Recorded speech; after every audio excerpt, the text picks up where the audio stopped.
ఓం శుక్లాంబరధరం విష్ణుం శశివర్ణం చతుర్భుజం ప్రసన్నవదనం ధ్యాయేత్ సర్వవిఘ్నోపశాంతయే. గురవే సర్వలోకానాం భిషజే భవరోగిణాం నిధయే సర్వవిద్యానాం దక్షిణామూర్తయే నమః. శ్రీ గురుచరిత్ర అధ్యాయం 11. ఓం శ్రీ గణేశాయ నమః, శ్రీ సరస్వత్యై నమః, శ్రీ గురుభ్యో నమః. ప్రస్తావన: ఈ 11వ 12వ అధ్యాయాల్లో శ్రీ దత్తాత్రేయ స్వామి యొక్క రెండవ కలియుగ అవతారమైన శ్రీ నృసింహ సరస్వతీ స్వామి వారి వృత్తాంతం చెప్పబడుతుంది. ఇందులో గమనించవలసిన ముఖ్యమైన అంశాలివి: 1. శ్రీపాదస్వామి కానీ శ్రీ నృసింహ సరస్వతీ స్వామి కానీ తాము భగవదవతారాలని లోకాన్ని చాటుకోలేదు. శ్రీరాముడు కూడా ఆత్మానం మానుషం మన్యే, నేను మానవుడిననే తలుస్తున్నాను అన్నారు. శ్రీకృష్ణుడు తాను భగవదవతారమని అర్జునుడి వంటి అంతరంగికుల కొద్దిమందికి మాత్రమే చెప్పాడు కానీ లోకానికి చాటలేదు. దీన్ని బట్టి నిజమైన అవతార పురుషుడు తన నిజతత్వాన్ని లోకానికి చాటుకోవడం తెలియాలి. వేదవ్యాసుల వంటి సత్యద్రష్టులు కొద్దిమంది మాత్రమే ఈ రహస్యాన్ని గుర్తించి లోకానికి తెలియపరిచారు. ఈ అవతారమూర్తులందరూ తమ నిజమైన విశ్వరూపాన్ని అంతరంగికులకు ప్రసాదించి అనుభవపూర్వకంగా తమ దైవత్వాన్ని నిరూపించారు.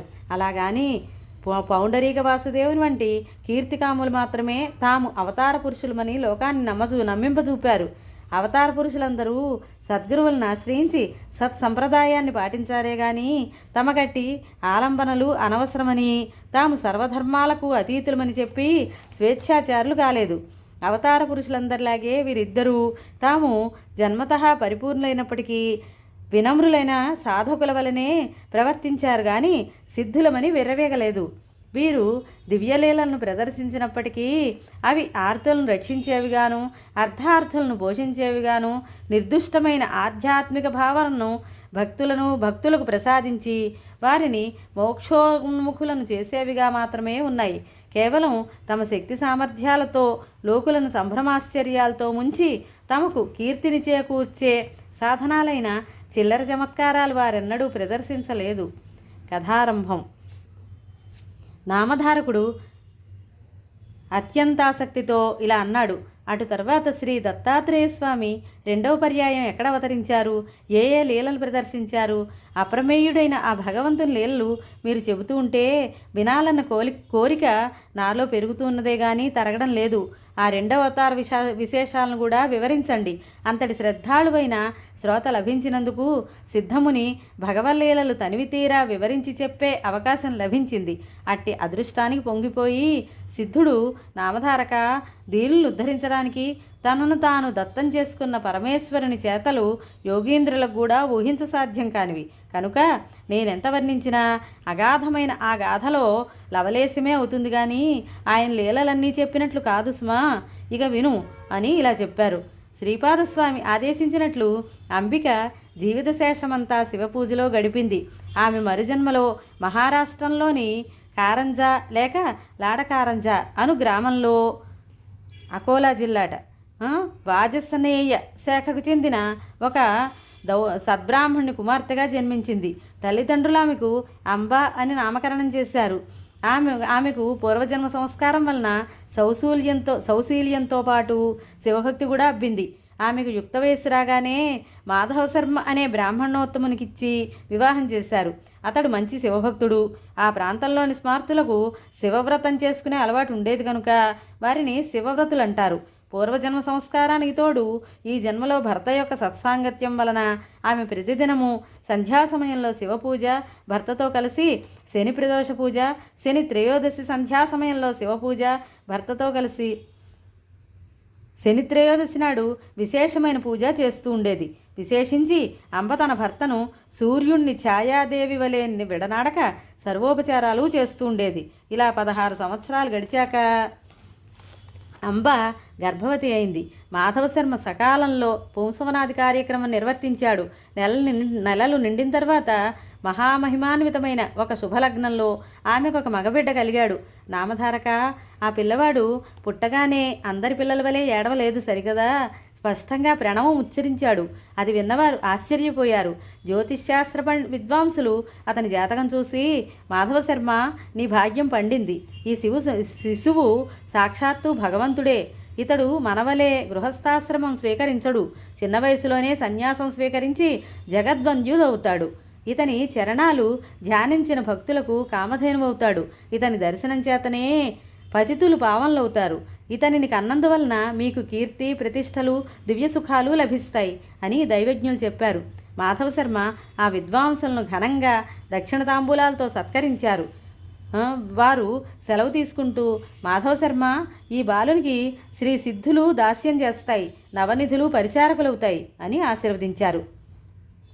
ఆ బాలుడు పుట్టిన వెంటనే ప్రణవం ఉచ్చరించిన సంగతి వాడవాడలా పాకిపోయి అతన్ని చూడడానికి జనం ఇసుక వేస్తే రానంతగా వచ్చారు. పిల్లవానికి దృష్టి దోషం తగలకుండా తండ్రి రక్షాబంధనం చేయించాడు. తల్లి అతనికి ఉప్పు, మిరియాలు, ఎండుమిరపకాయలు, వేపాకులతో దృష్టి తీసేది. తర్వాత ఒక సుముహూర్తంలో ఆ పిల్లవానికి శాలగ్రామదేవ అని పేరు పెట్టుకున్నారు. కానీ ఇంట్లో అందరూ అతనిని నరహరి అని పిలుచుకునేవారు. నరులంటే అజ్ఞానబద్ధులైన మానవులు, హరి అంటే మానవుల యొక్క అజ్ఞానం వలన కలిగిన దైన్య తాప పాపాలను పోగొట్టేవాడని అర్థం. ఆ పేరు ముందుగానే ఆయన అవతారమూర్తి అని సూచిస్తున్నట్లున్నది. బలహీనంగా ఉండటం వలన అంబ వద్ద పిల్లవానికి చాలినన్ని పాలు లేవు. పిల్లవాని కోసం ఒక దాదిని కానీ పాడి మేకను కానీ ఏర్పాటు చేయాలని ఆ దంపతులు ఆలోచిస్తూ ఉండగా ఆ పిల్లవాడు తన చిన్నారి చేతులతో తల్లి యొక్క వక్షస్థలాన్ని స్పృశించాడు. వెంటనే ఆమెకి స్తన్యం పెళ్ళుబుకి 32 ధారలు కారగా నేలపై పడ్డాయి. ఈ విషయం అందరికీ తెలిస్తే బిడ్డకు దృష్టిదోషం తగులుతుందని వెరచి అంబ ఈ లీలను రహస్యంగా ఉంచింది. ఆ పిల్లవాడు ఊయల్లో పడుకోబెడితే ఏడ్చేవాడు, నేల మీద పడుకోబెడితే ఆడుకునేవాడు. ఇలాంటి లీలలెన్నో జరిగినప్పటికీ తల్లి వాటిని ప్రకటించలేదు. అందువలన ఆ ప్రభువు యొక్క సంపూర్ణమైన దివ్యత్వం అందరికీ తెలియలేదు. ఇలా సంవత్సరం గడిచినా అతనికి ఒక్క మాట కూడా రావడం లేదు. కులదేవతలు ఆరాధించమని కొందరు, మర్రి ఆకుల విస్తళ్లలో బ్రాహ్మణులకు భోజనం పెట్టించమని కొందరు, రావి ఆకుల విస్తళ్లలో భోజనం పెట్టించమని మరికొందరు చెప్పారు. మాటలు చెబుతూ అతని చేత అనిపించడానికి ప్రయత్నిస్తూ ఉంటే క్రమంగా వస్తాయని కొందరు, అతడు మాత్రం మాటలొచ్చినా కొంతకాలం తర్వాత మాత్రమే మాట్లాడతాడని మరికొందరు అనేవారు. వారందరి మాటలు విని నరహరి నవ్వేవాడు. ఎవరేమడిగినా ఓం అన్నదే అతని సమాధానం. ఆ సంగతి విని కొందరు పెద్దలు, ఇతడు మన మాటలు వినగలుగుతున్నాడు కనుక ఇతడు చెవిటివాడు కాదని స్పష్టమవుతున్నది అనేవారు. అతడు మూగవాడైతే అంత స్పష్టంగా ఓం అనడం సాధ్యం కాదు, అతడు మాటలొచ్చి కూడా ఎందుకో మాట్లాడడం లేదు అని కొందరు తల్లికి ధైర్యం చెప్పేవారు. ఆమె ఎవరేది ఏమని చెప్పినా అదలా చేస్తూ ఉండేది. తమ కులదైవమైన దత్తస్వామికి ప్రత్యేక పూజలు చేసేది. ఇలా నరహరికి 7వ సంవత్సరం వచ్చింది. కానీ అతడు మాట్లాడనే లేదు. బాలుడు మూగవాడవుతాడని తల్లిదండ్రులు ఎంతో కలత చెందారు. ఒకనాడు అంబ అతని పరిస్థితి కంటతడి పెట్టింది. అది చూచి నరహరి సైగలతో ఆమెను వారించి పక్కనే ఉన్న ఒక ఇనుప వస్తువును తెప్పించి చేతితో త్రాకాడు. తక్షణమే అది బంగారంగానూ మారిపోయింది. ఆశ్చర్యంతో తల్లిదండ్రులు మరికొన్ని ఇనుప వస్తువులను అతని చేతికి తాకించారు. అవి కూడా బంగారంగా మారాయి. తమ పిల్లవాడు సామాన్యుడు కాడని, ఆజన్మసిద్ధుడని వారు గుర్తించారు. అయినప్పటికీ ఆ దంపతులు అతడు మాట్లాడకపోవడం గురించి దిగులు పడుతూనే ఉండేవారు. అతడు వేదాధ్యయనం చేసి స్వధర్మాన్ని ఎలా పాలించగలడన్నదే మాధవశర్మకున్న దిగులు. తల్లి ఒకరోజు అతన్ని అక్కున చేర్చుకొని కన్నీరు కారుస్తూ, నా కన్న తండ్రి, నీ మాటలు విని ఆనందించే భాగ్యం మాకు లేదా అన్నది. అది విని నరహరి నవ్వి తనకు ఉపనయనం చేస్తే మాట్లాడతానని, మొట్టమొదటిగా ఆమెతోనే మాట్లాడతానని సైగల ద్వారా తెలిపారు. ఆ సంగతి విని మాధవశర్మ ఆశ్చర్యపడి అతని ఉపనయనానికి ఒక శుభముహూర్తం నిర్ణయించి ఊరి వారినందరినీ ఆహ్వానించాడు. గ్రామస్తులందరూ అతడి ఆశలు అడియాశలయ్యి నలుగురిలో తలవంపులకు గురవుతాడని తలచారు. కొందరు పెద్దలు మాత్రం, అయ్యా, ఆ పిల్లవాడు గాయత్రి మంత్రం ఉచ్చరించగలిగితే మనకేమిటి, లేకపోతే మనకేమిటి, మనకు మాత్రం మృష్టాన్న భోజనం, ఘనంగా దక్షిణ తాంబూలాలు లభిస్తాయి కనుక ఈ ఉపనయన కార్యక్రమం జరుపుకొనివ్వండి అన్నారు. అందరూ ఉపనయనానికి మాధవశర్మ ఇంటికి సమావేశమయ్యారు. నరహరి ముండనము మాతృభోజనము అయ్యాక జింక చర్మము పసుపు వస్త్రము ధరించాడు. చెవిలో గాయత్రీ మంత్రం ఉపదేశించినప్పుడు నరహరి ఆ మంత్రరాజాన్ని మనసులోనే జపించి దీక్ష తీసుకున్నాడు. తర్వాత అతడు తల్లికి నమస్కరించి ఆమెను భవతీ భిక్షాందేహి అని భిక్ష కోరి మొట్టమొదట ఆమెతోనే మాట్లాడతానని తల్లికి దానిచ్చిన మాట నిలబెట్టుకున్నాడు. తల్లి మొదట భిక్ష ఇచ్చి ఋగ్వేదం పఠించు, ఆచారం పాటించు అనగానే నరహరి అగ్నిమీళే పురోహితం అని ప్రారంభించి ఋగ్వేదంలోని మొదటి మంత్రం చెప్పాడు. అంబ రెండవసారి భిక్ష ఇచ్చి యజుర్వేదం పఠించు, ఆచారం పాటించు అనగానే నరహరి ఇషేత్వ అని ప్రారంభించి యజుర్వేదంలోని మొదటి మంత్రం పఠించాడు. తల్లి మూడవసారి భిక్ష ఇచ్చి సామవేదం పఠించు, ఆచారం పాటించు అనగానే నరహరి అగ్ని ఆయాహి అని ప్రారంభించి సామవేదంలోని మొదటి మంత్రం గానం చేశాడు. అది వినగానే తల్లిదండ్రుల ఆనందానికి సభలోని వారి ఆశ్చర్యానికి అవధులు లేవు. జీవితంలో మొదటిసారిగా మాట్లాడడం, ప్రణవోచ్చారణ తర్వాత వేదపఠనంతో గాని చేయకూడదని నరహరి అంతకాలము మాట్లాడలేదని అందరూ అనుకున్నారు. 3 భిక్షలు అయ్యాక ఆయన 4వ వేదం కూడా చదివాడు. ఆయన భగవదవతారమని తెలుసుకొని అతడి బ్రాహ్మణులంతా నమస్కరించారు. సర్వశాస్త్రాలకు జన్మస్థానమైన ఆ ప్రభువుకి ఇది ఒక లెక్కలోంది కాదు. క్రతువు పూర్తిగా వచ్చింది. మాధవ శర్మ దంపతులు అమితోత్సాహంతో ఉన్నారు. వామనుని వలె భాషిస్తున్న ఆ నూతన బ్రహ్మచారి నరహరిని తల్లిని ఆశీర్వదించి, నాయనా, ఇక నుంచి నీవు భిక్షతోనే జీవించాలి సుమా అన్నది. వెంటనే అతడు తల్లికి నమస్కరించి, అమ్మా, నీ ఆజ్ఞ మేరకు నేను భిక్షువునవుతాను, నేను సన్యాసాశ్రమం స్వీకరించడానికి అనుమతించండి అని తండ్రి వైపు కూడా తిరిగాడు. ఆ మాటలకు ఆ తల్లి నివ్వెరబోయి దుఃఖిస్తూ, నాయనా, ఒక్కగానొక్క మగబిడ్డవు, మేము 16 సంవత్సరాలు ఎంతగానో ఎదురుచూసి ఎన్నో వ్రతాలు ఆచరించాక పుట్టావు. తర్వాత 7 సంవత్సరాలు నీవు మాట్లాడనే లేదు. ఇంతకాలానికి పరమేశ్వరుని కృప వలన నేను చేస్తున్న పూజలు వ్రతాలు ఫలించి ఈరోజే మొదటిసారిగా నీ మాటలు వినగలిగాను. అందుకు నేను సంతోషిస్తుండగా నీవిలా అంటావేమిటి? అప్పుడే నీవు ఇల్లు విడిచిపోతే మా గతి ఏమిటి?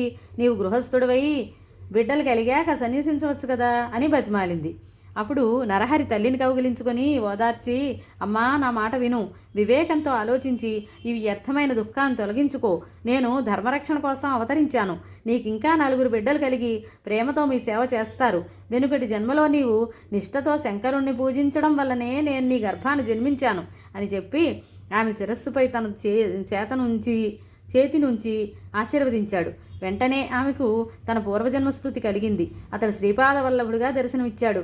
వెంటనే ఆమె ఆనందంతో పరవశించి అతని పాదాలపై పడి ఇలా అన్నది, స్వామి, పూర్వజన్మలో కుపుత్రవతి అయిన నేను ఆత్మాహుతికి పాల్పడినప్పుడు రక్షించిన శ్రీపాదుడు నీవే. బ్రహ్మాండాలన్నీ నీలోనే ఉన్నాయి. అట్టి నీవు నా గర్భాన పుట్టినందువలన నా భర్తృవంశము పితృవంశము కూడా పావనమయ్యాయి. అతడు ఆమెను లేవదీసి, అమ్మా, ఈ పూర్వవృత్తాంతం వెల్లడి చేయవద్దు. నీకు ఒక రహస్యం చెబుతాను, గుప్తంగా ఉంచు. నేను సంసారమంటని సన్యాసిని. నేను చేయవలసిన తీర్థాటనము మొదలైన కార్యాలెన్నో ఉన్నాయి. అవి నేను ప్రకటించ వీలు లేనివి, రహస్యమైనవి. ఈ కర్తవ్యం నాకు తప్పదు కనుక నేనింట్లో ఉండ వీలు పడదు. కనుక నీవు అనుమతి ప్రసాదించు అన్నాడు. శ్రీదత్తాయ గురవే నమః. శ్రీపాద శ్రీవల్లభాయ నమః. శ్రీ నృసింహ సరస్వత్యై నమః. శ్రీ గురు చరిత్ర 11వ అధ్యాయం సంపూర్ణం. స్వస్తి.